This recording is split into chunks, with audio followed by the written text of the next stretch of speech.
Hi guys, അങ്ങനെ പൂജകളൊക്കെ Radhika perfect ആയിട്ട് തന്നെ കംപ്ലീറ്റ് ചെയ്യണം. അവസാനം ഈ പൂജ കർമ്മങ്ങളൊക്കെ കഴിഞ്ഞിട്ട് രാധിക നേരെ ചന്ദ്രശേഖരൻ്റെ അടുത്തേക്ക് വന്നിട്ട് അങ്ങ് പറയുന്നുണ്ട്, ചെറിയച്ഛൻ എന്നോട് ഇവിടുന്ന് ഇറക്കി വിടുന്ന സമയത്ത് പറഞ്ഞതാണ്, ഈ വീട്ടിൽ ആരെങ്കിലും മരിച്ചാൽ പോലും ഈ വീട്ടിൽ കാല് കുത്തരുത് എന്നൊക്കെ പറഞ്ഞിട്ടാണ് ഞങ്ങളെ ഇറക്കി വിട്ടത്. പക്ഷേ ഒരാവശ്യം വന്നപ്പോൾ ഞങ്ങൾ തന്നെ ഈ വീട്ടിലേക്ക് അങ്ങ് കയറി വരേണ്ടി വന്നു. നിങ്ങൾ എന്നെ വിളിക്കേണ്ടി വന്നു. പക്ഷേ നിങ്ങളിപ്പോൾ എന്നെ വിളിക്കുന്ന സമയത്ത് എനിക്ക് വരാതിരിക്കുമായിരുന്നു. പക്ഷേ ആരും എന്നെ ചോദ്യം ചെയ്യൊന്നുമില്ലായിരുന്നു.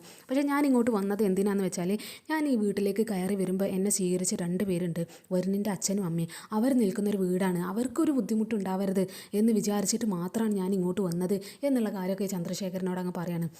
മാത്രമല്ല അവൾ എല്ലാവരോടും കൂടിയിട്ട് അങ്ങ് പറയുന്നുണ്ട്, ഈ സേറയോടും ഈ ചന്ദ്രശേഖരനോടും മെയിനായിട്ട് അങ്ങ് പറയുകയാണ്, എന്തായാലും എത്രമാത്രം ഈ വീട് വെട്ടിപ്പിടിച്ച് എന്ത് ചെയ്താലും അവസാനം അതിൻ്റെ യഥാർത്ഥ അവകാശികളുടെ കയ്യിൽ തന്നെ ഈ വീട് തിരിച്ചെത്തും ചെയ്യും, പിന്നെ തെറ്റ് ചെയ്തവർക്കുള്ള അർഹമായ ശിക്ഷ കിട്ടുകയും ചെയ്യും എന്നൊക്കെ ഇങ്ങനെ ഇവരോട് അങ്ങ് പറഞ്ഞിട്ട് അങ്ങ് പോകാൻ നിൽക്കുമ്പോൾ ഈ പൂജാരി ഇതൊക്കെ കേട്ടിട്ട് ചോദിക്കുന്നുണ്ട് ചന്ദ്രശേഖരനോട്, അല്ല ചന്ദ്രശേഖര, ഈ പെൺകുട്ടി പറഞ്ഞ കാര്യങ്ങളൊക്കെ സത്യമാണോ?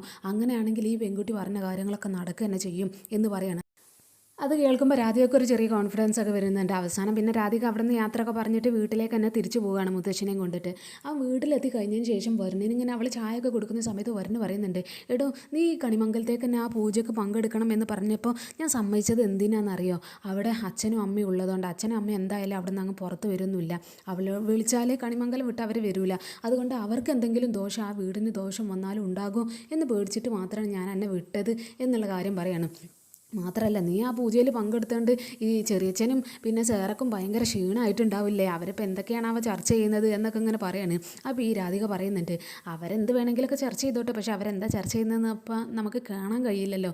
ഞാൻ അവിടെ പോയത് തന്നെ നമ്മുടെ വീടാണത്, നമ്മുടെ വീടിന് എന്തെങ്കിലുമൊക്കെ ഒരു ദോഷം വരുന്നത് അത് ഉണ്ടാകാൻ പാടില്ല, അത് നമ്മുടെ അച്ഛനും അമ്മക്കും ഒക്കെ ദോഷം വരും, അത് വിചാരിച്ചിട്ട് മാത്രമാണ് ഞാൻ അങ്ങോട്ട് പോയത് എന്നുള്ള കാര്യമൊക്കെ ഇങ്ങനെ അവരിങ്ങനെ പറഞ്ഞുകൊണ്ടിരിക്കുകയാണ്.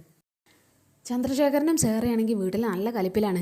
സേറ ഇങ്ങനെ ചന്ദ്രശേഖരനോട് പറയുന്നുണ്ട്, അവൾ പോകാൻ നേരത്തത് പറഞ്ഞ ഡയലോഗ് കേട്ടില്ലേ, അവളെ തെറ്റ് ചെയ്തവരൊക്കെ ശിക്ഷിക്കപ്പെടുന്നു, ഇതിൻ്റെ യഥാർത്ഥ അവകാശികളുടെ കയ്യിൽ തന്നെ കണിമംഗലം എത്തുമെന്ന്, അവൾ എന്താ അതിനാണെങ്കിൽ ഏറ്റുപിടിക്കാൻ ആ പൂജാരിയും എന്നൊക്കെ ഇങ്ങനെ പറഞ്ഞിട്ട് ഈ സേറ പറയുന്നുണ്ട്, ഈ പൂജയൊന്നും നടത്തേണ്ടിയിരുന്നില്ല, എന്തിനാണ് അവൾ ഈ പൂജ നടത്തിയത്?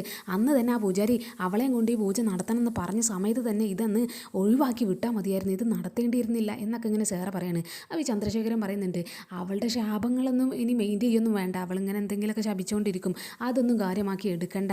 എന്തായാലും അവൾ പറയുന്നത് ഈ കണിമംഗലം അവർ തിരിച്ചു പിടിക്കും എന്നുള്ള രീതിയിലല്ലേ. അവരാണെങ്കിൽ ഇപ്പോൾ അന്നാന്നത്തെ ദിവസം കഴിഞ്ഞ് പോകാൻ വേണ്ടിയിട്ടുള്ള ഭക്ഷണത്തിന് വേണ്ടിയിട്ട് ഇപ്പം ഭക്ഷണം വിറ്റ് നടക്കുകയാണ്, ആ വിശപ്പ് മാറ്റാൻ വേണ്ടിയിട്ട്. അങ്ങനെയുള്ള ലോക്കൽസാണ് ഇപ്പം നമ്മളെ അങ്ങ് പിടിച്ച് താഴെ ഇറക്കും എന്നൊക്കെ പറയുന്നത്.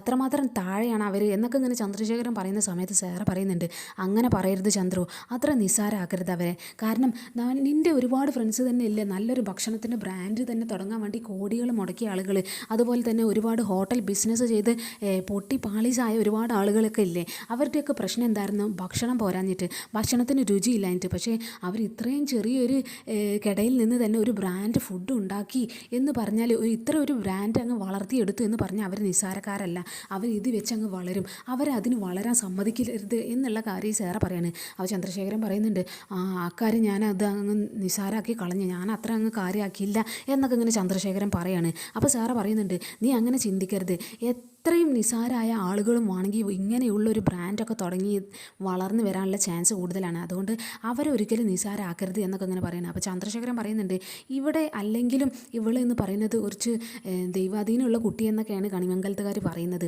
അതുകൊണ്ട് അവൾ വേണമെങ്കിലും ഇങ്ങനെ വളർന്നു വരാൻ സാധ്യതയുണ്ട് എന്നുള്ള കാര്യമൊക്കെ ചന്ദ്രശേഖരനും പിന്നെ ഇങ്ങനെ ഇത് ചിന്തിച്ച് ഇങ്ങനെ പറയാണ്. അപ്പോൾ സേറ പറയുന്നുണ്ട്, അവരിപ്പം നമ്മൾക്കൊപ്പം എത്താൻ ഇങ്ങനെ ചാടുകയാണ്, നമ്മുടെ തലക്ക് മുകളിലേക്ക് അവൾ ചാടാനുള്ള ചാൻസ് കൂടുതലാണ്, അതിനാണെങ്കിൽ അവൾക്ക് ഏറ്റവും കൂടുതൽ സപ്പോർട്ട് ആ ആറ്റുഭാഷയിലുള്ള ആളുകളും ഉണ്ട്, അതും കൂടി വലിയൊരു ഡേഞ്ചർ തന്നെയാണ് അവൾക്ക് കിട്ടുന്ന ആ ഒരു സപ്പോർട്ട്. അതുകൊണ്ട് അവൾ ചാടുമ്പോൾ നമ്മുടെ തലക്കൊപ്പം എത്തുന്ന സമയത്ത് അങ്ങനെ ചാടും എന്ന് നമുക്ക് തോന്നി അവളുടെ കാലങ്ങ് വെട്ടിമാറ്റണം, ആ കാലുണ്ടാകാൻ പാടില്ല, അതുകൊണ്ട് അങ്ങനെ നമ്മളെ ഒപ്പം അങ്ങ് വളരാൻ അവരെ സമ്മതിക്കരുത് എന്നുള്ള കാര്യം ഇങ്ങനെ പറയണം. അപ്പോൾ ചന്ദ്രശേഖരൻ പറയുന്നുണ്ട്, ഞാൻ എന്തായാലും മെൻ്റൽ ഹോസ്പിറ്റലിലേക്കൊന്ന് പോട്ടെ, എനിക്ക് ഈ ശ്യാമനെ ഒന്ന് കാണാനുണ്ട്, ശ്യാമയുടെ ചെറിയൊക്കെ ഒരു കാര്യത്തിനാണ് എന്നുള്ള കാര്യം പറയാണ്. മാത്രമല്ല അത് കഴിഞ്ഞിട്ട് നമുക്ക് ഇതേക്കുറിച്ച് അങ്ങ് ഡിസ്കസ് ചെയ്യാം എന്നൊക്കെ പറയാണ്. അപ്പോൾ ഈ സേറ പറയുന്നുണ്ട്, അങ്ങനെയാണെങ്കിൽ നീ മെൻ്റൽ ഹോസ്പിറ്റലിൽ പോയി വാ, എന്നിട്ട് നമുക്ക് തീരുമാനിക്കാം എന്നൊക്കെ അങ്ങനെ പറഞ്ഞിട്ട് അവനെ അങ്ങ് മെൻ്റൽ ഹോസ്പിറ്റലിലേക്ക് വിടാണ്. അങ്ങനെ ഇവർ നേരെ മെൻ്റൽ ഹോസ്പിറ്റലിൽ ഈ ചന്ദ്രശേഖരൻ അങ്ങ് കാല് കുത്തുന്നുണ്ട്. എന്നിട്ട് നേരെ ഈ ഡോക്ടറിനെ അങ്ങ് കാണുന്നുണ്ട്. അപ്പോൾ ഈ ഡോക്ടർ ഈ ശ്യാമയുടെയും അമൃതേടത്തിയുടെ റൂമിലേക്ക് അങ്ങ് വരികയാണ്. ആ സമയത്ത് ഇവർക്ക് നല്ല ഡോസ് മരുന്നൊക്കെ കൊടുത്തിട്ട് അവർ രണ്ടുപേരും കട്ടിലിൽ നല്ല ഉറക്കമാണ്. അപ്പോൾ ആ ഉറങ്ങുന്ന സമയത്താണ് ഈ ഡോക്ടറെയും കൊണ്ടിട്ട് ചന്ദ്രശേഖരൻ അങ്ങ് കയറി വരുന്നത്. അപ്പോൾ ഇവർ രണ്ടുപേരും ആ റൂമിനകത്ത് കയറിയിട്ട് ഇങ്ങനെ ചന്ദ്രശേഖരനും ആ ഡോക്ടറും ഇങ്ങനെ സംസാരിക്കുകയാണ്. അപ്പോൾ ചന്ദ്രശേഖരൻ പറയുന്നുണ്ട്, ഇവരെ ഇനി എന്താ ചെയ്യേണ്ടത് എന്ന് വെച്ചാൽ എൻ്റെ ഗുണ്ടകൾ ഇങ്ങോട്ട് വരും രാത്രി, ആ സമയത്ത് ഇവരെ ഇവിടുന്ന് മാറ്റുകയാണ് ചെയ്യേണ്ടത്. ഇനി എന്തായാലും ഇവരെ നിർത്തുന്നത് അത്ര സേഫല്ല. ആ ACPയും ഗ്യാങ്ങും വരെ ഇവിടെ എത്തിയതാണ്. നമ്മൾ ഇത്രയും സ്ട്രോങ് ആയിട്ട് ഇത്രയും സീക്രട്ടായിട്ട് ഇങ്ങനെ കാര്യങ്ങൾ നീക്കിയിട്ടും എങ്ങനെയാണ് ആ രാധിക ഇവിടം വരെ എത്തിയതെന്നാണ് ഞാൻ ആലോചിക്കുന്നത്. ഇത്രയും നമ്മൾ രഹസ്യമാക്കി കൊണ്ടുവന്നൊരു സംഭവം ആ രാധിക അറിഞ്ഞതാണ് ഞാനും ചിന്തിക്കുന്നത്. അല്ലെങ്കിലും കണിമംഗലത്തുകാരിങ്ങനെ പറയാറുണ്ട്, അവൾക്ക് ദൈവാധീനമുള്ളൊരു കുട്ടിയാണ്, ദൈവം തൊട്ടൊരു കുട്ടിയാണ്, അവൾക്ക് എല്ലാ കാര്യത്തിലും ഒരു അനുഗ്രഹം ഉണ്ടാകും, അവൾ വിചാരിച്ച കാര്യങ്ങളൊക്കെ നടക്കും എന്നൊക്കെ ഇങ്ങനെ പറയുന്നുണ്ട്. ചിലപ്പോൾ ഞാനും അത്ഭുതപ്പെട്ടിട്ടുണ്ട് ചില കാര്യങ്ങളൊക്കെ അവളുടെ അടുത്തുനിന്ന് അങ്ങ് വരുന്ന സമയത്തൊക്കെ. ചില കാര്യങ്ങളൊക്കെ അവളുടെ ഭാഗത്ത് അങ്ങ് പോസിറ്റീവ് കാണുന്ന സമയത്ത് ഞാനും ചിന്തിച്ചിട്ടൊക്കെ ഉണ്ട്. അതുകൊണ്ടായിരിക്കും വേണമെങ്കിൽ അവൾ ഇത്രയും നമ്മൾ സീക്രട്ടാക്കി വെച്ചൊരു കാര്യം കൂടി അവൾ അറിഞ്ഞ് അവൾ ഇവിടെ വരെ എത്തിയത് എന്നൊക്കെ ഇങ്ങനെ പറയാണ്. അവൾ ഡോക്ടർ പറയുന്നുണ്ട്, അവൾ ഇവിടെ എത്താനുള്ള മെയിൻ കാരണം എന്ന് പറഞ്ഞാൽ ബിച്ചു എന്ന് പറയുന്ന ആ ചെറുക്കനാണ്, അവനാണ് ആ ഒരു കാര്യം ഇവരെ ഇൻഫോം ചെയ്തത്, അങ്ങനെയാണ് അവരിവിടെ എത്തിപ്പെട്ടത് എന്നൊക്കെ ഇങ്ങനെ പറയുന്നത്. അപ്പോൾ ഈ ചന്ദ്രശേഖരൻ പറയുന്നുണ്ട്, എന്തായാലും ഇനി ഇവിടെ നിൽക്കുന്നത് അത്ര സേഫല്ല, അതുകൊണ്ട് എത്രയും പെട്ടെന്ന് ഇവരെ ഇവിടെ നിന്ന് മാറ്റണം എന്നാണ് എന്നൊക്കെ ഇങ്ങനെ പറയുന്നത്. ആ സമയത്ത് അമൃതയെടുത്തി ഇങ്ങനെ ചെറുതായിട്ട് അങ്ങ് ഉണരാനിങ്ങനെ തുടങ്ങുന്നുണ്ട്. ചന്ദ്രശേഖരൻ ഡോക്ടറോട് ചോദിക്കുന്നുണ്ട്, അല്ല അവരിപ്പോൾ ഉണരുമോ എന്നൊക്കെ ഇങ്ങനെ ചോദിക്കുകയാണ്. അപ്പോൾ ഈ ഡോക്ടർ പറയുന്നുണ്ട്, നല്ല സ്ട്രോങ് ഉള്ള ഡോസുള്ള മരുന്നാണ് കൊടുത്തത്, അതുകൊണ്ട് ഇവർ നല്ല ഉറക്കമായിരിക്കും, ഇനി കുറച്ച് നേരത്തിനൊന്നും ഉണരൂല, അവർ നല്ല ഉറക്കത്തിലായിരിക്കും എന്നൊക്കെ ഇങ്ങനെ പറഞ്ഞിട്ടാണ് ഇവർ ചർച്ചയിൽ അങ്ങനെ കയറുന്നത്. പക്ഷേ അമൃതേടത്തേക്ക് നല്ല ഉണരൽ അങ്ങനെ വരുന്നുണ്ട്. അവർ മെല്ലെ ഇങ്ങനെ കണ്ണ് തുറക്കുമ്പോൾ തന്നെ ഈ കാണുന്നത് ചന്ദ്രശേഖരനും ഈ ഡോക്ടറും കൂടിയിട്ട് അങ്ങ് സംസാരിക്കുന്നതാണ്. അപ്പോൾ ഇവർ മെല്ലെ ഇവരെന്താ സംസാരിക്കുന്നത് എന്നിങ്ങനെ കണ്ണടച്ചങ്ങ് കേൾക്കാൻ തുടങ്ങുകയാണ്. അപ്പോൾ ഈ ചന്ദ്രശേഖരൻ പറയുന്നുണ്ട്, ഇന്ന് രാത്രി 10 മണിയാകുന്ന സമയത്ത് ബെഞ്ചമിനും അവൻ്റെ കൂട്ടാളികളും ഇങ്ങോട്ട് വരും. ആ സമയത്ത് ഇവർ രണ്ടുപേരെ അവരെ കൂടെ അങ്ങ് പറഞ്ഞയക്കണം. എന്നിട്ട് ഇന്ന് രാത്രി തന്നെ അവരെ അങ്ങ് കൊല്ലാനുള്ള പ്ലാനാണ്. നാളെ നേരം വെളുക്കുന്ന സമയത്ത് പ്രശസ്ത ഗായിക ശ്യാമ കൊല്ലപ്പെട്ടു എന്നുള്ള വാർത്തയായിരിക്കണം എല്ലായിടത്തും റിപ്പോർട്ട് ചെയ്യുക എന്നൊക്കെ ഇങ്ങനെ പറയുന്നുണ്ട്. അപ്പോൾ അത് കേൾക്കുന്ന സമയത്ത് അമൃത അങ്ങ് ഞെട്ടി അങ്ങ് പേടിക്കുകയാണ്. അപ്പോൾ ഇവർ ആ ഒരു അഭിനയത്തിൽ തന്നെ ബാക്കി എന്താണ് ഇവർ പറയുന്നത് എന്നൊക്കെ ഇങ്ങനെ കാതോർത്ത് നിൽക്കുകയാണ്. അപ്പോൾ ഈ ചന്ദ്രശേഖരന് ഇങ്ങനെ പറയുന്നുണ്ട്, ഇന്ന് രാത്രി കറക്റ്റ് 10 മണിയാകുന്ന സമയത്ത് നീ അവരെ സേഫായിട്ട് തന്നെ അവരെ കൂടെ പറഞ്ഞയക്കണം എന്നൊക്കെ ഇങ്ങനെ പറയുന്നുണ്ട്. അപ്പോൾ ഇവരിങ്ങനെ പറഞ്ഞിട്ട് ഇവർ ആ റൂം അങ്ങ് ക്ലോസ് ചെയ്ത് അങ്ങ് പോവുകയാണ്. അപ്പോൾ ക്ലോസ് ചെയ്ത് പോകുന്ന സമയത്ത് വേഗം അമൃതയെടുത്ത് എണീറ്റിട്ട് ശ്യാമനെ അങ്ങ് വിളിക്കുന്നുണ്ട്. ശ്യാമ നല്ല ഉറക്കത്തിലാണ്. അപ്പോൾ ഈ അമൃതയെടുത്ത് വല്ല ഡോറിൻ്റെ അടുത്ത് വന്നിട്ട് അവിടെ അടുത്ത് ആരെങ്കിലുമൊക്കെ ഉണ്ടോ എന്നൊക്കെ ഇങ്ങനെ കാതോർത്തൊക്കെ കേൾക്കുന്ന സമയത്തുണ്ടാകും ഈ ശ്യാമക്കും ചെറുതായിട്ടൊരു ഉണരൽ അങ്ങ് വരുന്നുണ്ട്. അവരിങ്ങനെ ശബ്ദം ഉണ്ടാക്കുന്ന സമയത്ത് പെട്ടെന്ന് തന്നെ ഈ അമൃതയെടുത്ത് പോയിട്ട് ശ്യാമനെ അങ്ങ് വിളിച്ചുണർത്താണ്. എന്നിട്ട് ശ്യാമനോട് കാര്യങ്ങളൊക്കെ പറയുന്നുണ്ട്. ചന്ദ്രശേഖരൻ ഇങ്ങോട്ട് വന്നിരുന്ന് അവർ രണ്ടുപേരും ഡിസ്കസ് ചെയ്യുന്നതൊക്കെ ഞാൻ കേട്ടതാണ്. അവരിന്ന് രാത്രി തന്നെ ബെഞ്ചമിൻ്റെ കൂടെ നമ്മളെ പറഞ്ഞയച്ചിട്ട് കൊല്ലാനാണ് പ്ലാന്. നേരം വെളുക്കുന്നതിന് മുന്നേ അവർ നമ്മൾ കൊന്നിരിക്കും എന്നൊക്കെ ഇങ്ങനെ പറയുന്നുണ്ട്. അതിന് മുന്നേ രാത്രി 10 മണിയാകുന്നതിന് മുന്നേ തന്നെ നമുക്ക് രക്ഷപ്പെടണം, അല്ലെങ്കിൽ നമ്മുടെ ജീവൻ അപകടത്തിലാണ് എന്നുള്ള കാര്യമൊക്കെ ഇങ്ങനെ പറയാണ്. അപ്പോൾ ഇവരിനി എന്ത് ചെയ്യും എന്നൊക്കെ ഇങ്ങനെ വിചാരിച്ച് നിൽക്കുന്നൊക്കെ ഉണ്ട്. അങ്ങനെ പിന്നെ രാത്രി 10 മണിയാവാണ്. ബെഞ്ചമിനും അവൻ്റെ കൂട്ടാളികളും കൂടിയിട്ട് ഈ മെൻ്റൽ ഹോസ്പിറ്റലിലേക്ക് അങ്ങ് വരുന്നുണ്ട്. അപ്പോൾ ഇവർ നേരെ ഈ ഡോക്ടറുടെ അടുത്തേക്ക് അങ്ങ് പോകുന്നത്. അപ്പോൾ ഡോക്ടറോട് ഇങ്ങനെ സംസാരിച്ച് കാര്യങ്ങളൊക്കെ ഇങ്ങനെ സംസാരിക്കുകയാണ്. അപ്പോൾ അതിൻ്റെ ഇടയിൽ ഈ ഡോക്ടർ പറയുന്നുണ്ട്, അവർക്കെന്തായാലും മരുന്ന് കൊടുത്ത് ഉറങ്ങാണ്, പക്ഷേ പോകുന്നതിന് മുന്നേ ഒരു ഡോസും കൂടി കൊടുക്കുന്നതാണ് നല്ലത്, പിന്നെ ഇടയിലൊന്ന് ഉണരുന്ന ആ ഒരു പ്രശ്നം വരില്ലല്ലോ എന്നൊക്കെ പറഞ്ഞിട്ട് ഒരു നഴ്സിനെ അങ്ങ് വിളിക്കുന്നുണ്ട്. അപ്പോൾ നഴ്സിനോട് പറയുന്നുണ്ട്, അവർക്കൊരു ഡോസ് മരുന്നും കൂടി അങ്ങ് കൊടുത്തേക്ക് എന്നൊക്കെ പറഞ്ഞിട്ട് അവരങ്ങ് പറഞ്ഞു വിടുകയാണ്. എന്നിട്ട് ഈ ബെഞ്ചമിനായിട്ട് ഈ ഡോക്ടർ ഇവിടെ റൂമിൽ അങ്ങ് സംസാരിച്ചുകൊണ്ടിരിക്കുകയാണ്. അപ്പോൾ ഈ നഴ്സ് നേരെ പോയിട്ട് റൂമിലേക്ക് അങ്ങ് കയറുന്നുണ്ട്.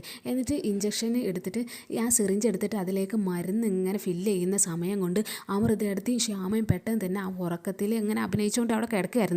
അപ്പോൾ ഇവർ അങ്ങോട്ട് തിരിഞ്ഞ് ഇങ്ങനെ മരുന്ന് ഫില്ല് ചെയ്യുന്ന സമയത്ത് ഇവർ രണ്ടുപേരും എണീറ്റിട്ട് അവരുടെ ആ ഒരു പുതപ്പെടുത്തിട്ട് ആ ഒരു നഴ്സിൻ്റെ പുറകിലൂടെ അവരുടെ തലക്ക് ചുറ്റും അങ്ങ് ചുറ്റിയാണ്. അവർക്ക് പുറത്തേക്ക് ശബ്ദം പോലും വരാതെ അവരങ്ങ് മുറുക്കി ചുറ്റിയിട്ട് അവരുടെ കയ്യിലുണ്ടായിരുന്ന ആ സിറിഞ്ച് എടുത്തിട്ട് അവരുടെ മേല് തന്നെ അങ്ങ് കുത്തിക്കയറ്റാണ്. അപ്പോൾ ആ ഒരു മരുന്ന് ആ നഴ്സിൻ്റെ ശരീരത്തിലേക്ക് അങ്ങ് കയറുന്ന സമയത്ത് അവരങ്ങ് അവിടെ മയങ്ങി വീഴുന്നുണ്ട്. അപ്പോൾ അവരവിടെ മയക്കി വീഴുന്ന സമയത്ത് ഇവർ രണ്ടുപേരും പെട്ടെന്ന് തന്നെ ആ റൂമിൽ നിന്ന് അങ്ങ് എസ്കേപ്പായി പോവുകയാണ്. എന്നിട്ട് പതുക്കെ പുറത്തിറങ്ങുന്ന സമയത്ത് അവിടെ അടുത്തൊരു സെക്യൂരിറ്റി ഉണ്ട്. അത് നല്ല ഉറക്കമാണ്. അപ്പോൾ ആ ഉറക്കമൊക്കെ കഴിഞ്ഞ് അവസാനം അവർ ആ ഒരു മെൻ്റൽ ഹോസ്പിറ്റലിൽ നിന്ന് അങ്ങ് പുറത്ത് ചാടുകയാണ്. എന്നിട്ട് അവിടെ അടുത്തൊരു വണ്ടി അങ്ങ് പാർക്ക് ചെയ്തിട്ടുണ്ടാകും. ആ വണ്ടിയുടെ മറവിൽ അങ്ങനെ നിൽക്കുന്ന സമയത്തുണ്ടാകും മറ്റൊരു സെക്യൂരിറ്റി, ആ ഒരു ഗേറ്റിനടുത്ത് നിൽക്കുന്ന ആ ഒരു സെക്യൂരിറ്റി ഉണ്ടാകും അവിടെ. പക്ഷേ അയാൾ ഉറങ്ങിയിട്ടൊന്നുമില്ല, അയാൾ നല്ല ഉണർവിൽ തന്നെ നിൽക്കുകയാണ്. അപ്പോൾ ഇയാളുടെ ശ്രദ്ധ എങ്ങനെയെങ്കിലും മാറ്റണം എന്നുള്ള കാര്യത്തിൽ അമൃതയെടുത്തി നേരെ ഈ ശ്യാമനെ ആ ഒരു വണ്ടിയുടെ മറവിൽ തന്നെ നിൽക്കാൻ പറഞ്ഞിട്ട് വേഗം പോയിട്ട് ഒരു മുറ്റത്തിൻ്റെ സൈഡിലുണ്ടാകും ഒരു കല്ല്. ആ കല്ലെടുത്തിട്ട് അവിടെ ഒരു വെള്ളത്തിൻ്റെ പൈപ്പ് പോകുന്നുണ്ടാകും. ആ പൈപ്പ് അങ്ങ് കുത്തി പൊട്ടിക്കുകയാണ്. അപ്പോൾ പൊട്ടിക്കുന്ന സമയത്ത് ആ വെള്ളം ആ പൈപ്പിൽ നിന്ന് അങ്ങ് ചീറ്റുന്ന സമയത്ത് ഇവർ പെട്ടെന്ന് തന്നെ അങ്ങ് ആ വണ്ടിയുടെ മറയിൽ അങ്ങ് ഒളിച്ച് നിൽക്കുന്നുണ്ട്. അപ്പോൾ ഈ വെള്ളം പോകുന്നത് ഈ സെക്യൂരിറ്റി അങ്ങ് കാണാനാണ്. അപ്പോൾ ഇവർ ആ വെള്ളം റെഡിയാക്കാൻ വേണ്ടിയിട്ട് ആ വെള്ളത്തിൻ്റെ അടുത്തേക്ക് അങ്ങ് പോകുന്ന സമയത്ത് ഇവർ പെട്ടെന്ന് തന്നെ ആ മെൻ്റൽ ഹോസ്പിറ്റലിൽ നിന്ന് അങ്ങ് പുറത്ത് ചാടുകയാണ്. എന്നിട്ട് പെട്ടെന്ന് തന്നെ അവർ അവിടെ നിന്ന് ആ റൂട്ടിലൂടെ അങ്ങനെ നടക്കുന്നുണ്ട്. അപ്പോൾ അങ്ങനെ നടക്കുന്ന സമയത്താണെങ്കിൽ ഈ ഒരു ഡോക്ടറും ബെഞ്ചമിനും കൂടിയിട്ട് റൂമിലേക്ക് അങ്ങ് കയറി വരുന്ന സമയത്ത് അവരവിടെ കാണുന്നുമില്ല. അപ്പോൾ ആ ഒരു ഗുണ്ട പോയിട്ട് ഇങ്ങനെ റൂമൊക്കെ ചെക്ക് ചെയ്യുമ്പോൾ ആ ഒരു നേഴ്സ് അവിടെ ബോധം കെട്ട് കിടക്കുന്നതൊക്കെ അങ്ങ് കാണാണ്.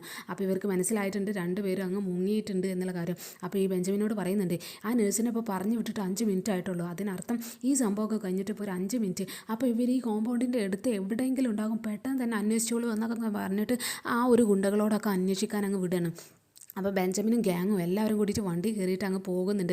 അപ്പോൾ ഇവരിങ്ങനെ വണ്ടി കയറി പോകുന്ന സമയത്തൊക്കെ ഈ ശ്യാമയും അമൃതയും കൂടിയിട്ട് ആ ഒരു റോഡിലൂടെ അങ്ങനെ നടന്നു പോകുകയാണ്. അവർക്ക് വേണമെങ്കിൽ റോഡല്ലാതെ മറ്റൊരു വഴിയിലൂടെ നടന്നിരുന്നെങ്കിൽ കുറച്ചുകൂടി സേഫായിട്ട് പോകാമായിരുന്നു. പക്ഷേ അവർ ആ റോഡിലൂടെ തന്നെ അങ്ങ് നടന്നു വരികയാണ്. അപ്പോൾ നടന്നു വരുന്ന സമയത്ത് ആരോടെങ്കിലുമൊക്കെ ഒന്ന് പറയാൻ വേണ്ടിയിട്ട് അങ്ങനെ നോക്കണേ, എങ്ങനെയെങ്കിലും ഈ രാധികനെ അങ്ങ് ഇൻഫോം ചെയ്യണം എന്നുള്ള രീതിയിലാണ് അവരങ്ങ് നടക്കുന്നത്. ശ്യാമക്കാണെങ്കിൽ നല്ല ക്ഷീണം പറ്റിയിട്ടുണ്ട്.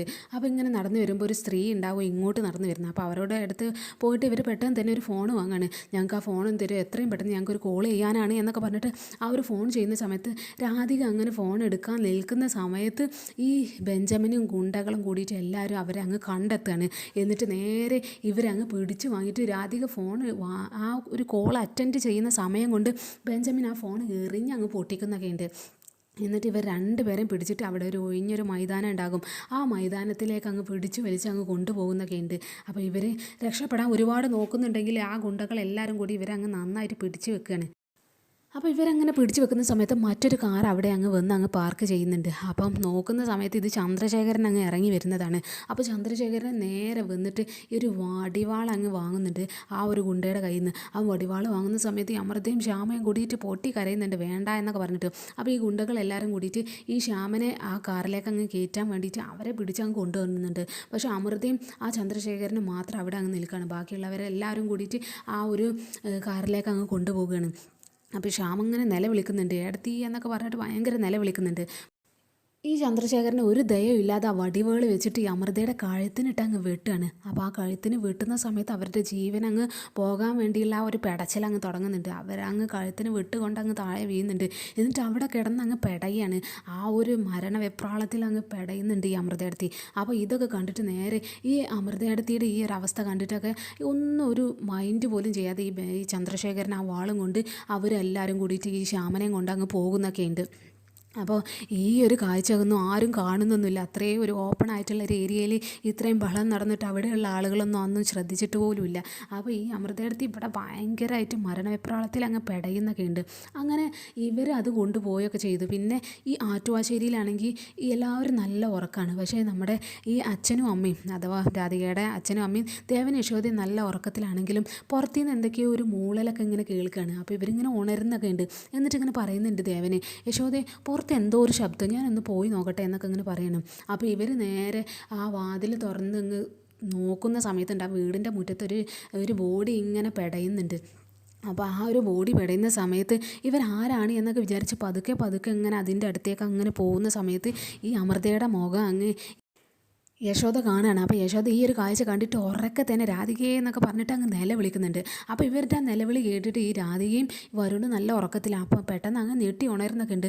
അമ്മ എന്തോ നിലവിളിച്ച പോലെ വാ പോയി നോക്കാം എന്നൊക്കെ പറഞ്ഞിട്ട് ഇവർ മുറ്റത്തേക്ക് ഇറങ്ങി അങ്ങ് നോക്കുന്ന സമയത്ത് ഇവർ രണ്ടുപേരും ഇവിടെ കിടന്ന് അങ്ങനെ ബഹളം വെക്കുന്നൊക്കെ ഉണ്ട്.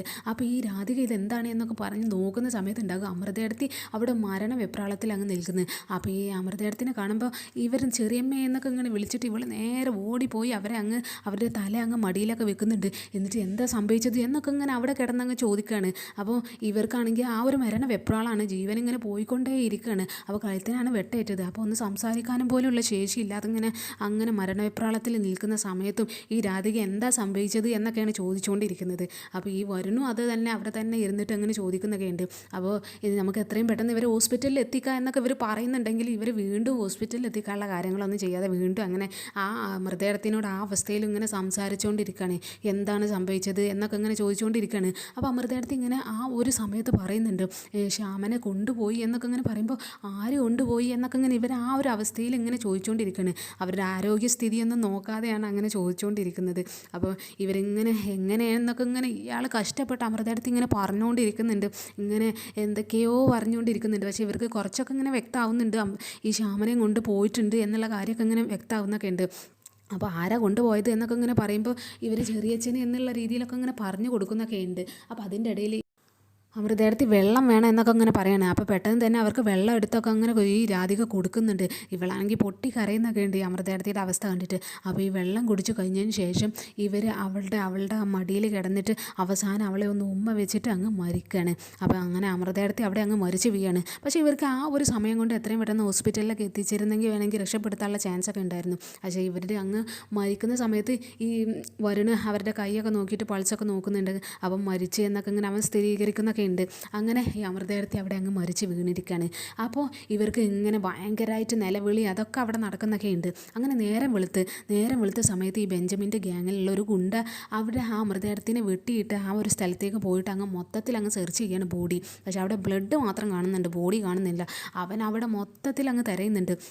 അപ്പം ബോഡി എവിടെ എന്നുള്ള കാര്യത്തിൽ ഇവന് ഒരു കൺഫ്യൂഷൻ വരികയാണ്. അപ്പോൾ ഈ ചന്ദ്രശേഖരനെ അങ്ങ് വിളിച്ചിട്ട് പറയുന്നുണ്ട് ഈ ഗുണ്ട ഇവിടെ ബോഡി കാണുന്നില്ല എന്നൊക്കെ. അപ്പോൾ ചന്ദ്രശേഖരനെ ആ ബോഡി മാറ്റി എന്നൊക്കെ ചോദിച്ചാണ് വിളിക്കുന്നത്. പക്ഷേ അപ്പോഴേക്കും ആ ബോഡി കാണുന്നില്ല എന്നൊക്കെ കാര്യം അറിഞ്ഞിട്ട് ഈ ചന്ദ്രശേഖരൻ അങ്ങ് ഞെട്ടി നിൽക്കുന്നൊക്കെ ഉണ്ട്. അപ്പോൾ എന്തായാലും എപ്പിസോഡ് ഇവിടെ അവസാനിച്ചിട്ടുണ്ട്. പിന്നെ അടുത്ത എപ്പിസോഡിലാണെങ്കിൽ ഈ ആറ്റുവാശ്ശേരിയിൽ ഇവരിങ്ങനെ പറഞ്ഞുകൊണ്ടിരിക്കുന്നുണ്ട് അമൃതേടത്തിനെ കുറിച്ച് ഇങ്ങനെ പറയുന്നൊക്കെ ഉണ്ട് വരുണ്. അമൃതേടത്തി ഈ ശ്യാമനെ കണ്ടതിലുള്ള ഒരു ഗായികനെ പറ്റി അത്രയും ശ്യാമനെ സ്നേഹിച്ച ഒരാളായിരുന്നു എന്നൊക്കെ ഇങ്ങനെ പറഞ്ഞിട്ട് അവർ ഭയങ്കര ഇമോഷണലായൊക്കെ സംസാരിക്കുന്നുണ്ട്. പിന്നെ ഇവരെല്ലാവരും കൂടിയിട്ട് ആ ACPയും പോലീസും എല്ലാവരും കൂടിയിട്ട് ഈ വരുണും രാധികയും എല്ലാവരും കൂടി ഈ ബെഞ്ചമിൻ്റെ സേറയുടെ അടുത്തേക്ക് അങ്ങ് വരുന്നൊക്കെ ഉണ്ട്. അവർ ചോദ്യം ചെയ്യാൻ വേണ്ടിയിട്ട്. ഇനി അവർ ഈ ഒരു അവസ്ഥയിൽ അവരെ അങ്ങ് അറസ്റ്റ് ചെയ്യാനുള്ള വല്ല ചാൻസോ തുമ്പോ എന്തെങ്കിലുമൊക്കെ കിട്ടുമോ എന്തൊന്നും അറിയില്ല. മാത്രമല്ല നമ്മുടെ ശ്യാമനെ ഈ ബെഞ്ചമിനും ഗ്യാങ്ങൊക്കെ മുടിയൊക്കെ വെട്ടി ആകെ ഒരു വേറൊരു രൂപത്തിലേക്ക് അങ്ങ് ആക്കി മാറ്റിയിട്ടൊക്കെ ഉണ്ട്. നമ്മുടെ ഫ്രണ്ട്സ് സിനിമയിലെ ജയറാമിനെ പോലെ അങ്ങ് ആക്കി മാറ്റിയിട്ടൊക്കെ ഉണ്ട്. അപ്പോൾ ഇനി അടുത്തതായിട്ട് എന്തൊക്കെ സംഭവിക്കില്ല എന്നൊക്കെ നമുക്ക് കാത്തിരുന്ന് തന്നെ കാണാം. അപ്പോൾ ഇന്നത്തെ എപ്പിസോഡ് ഇവിടെ അവസാനിച്ചിരിക്കുകയാണ് ഗൈസ്. അപ്പോൾ ഓക്കെ, നാളെ കാണാം. Bye all.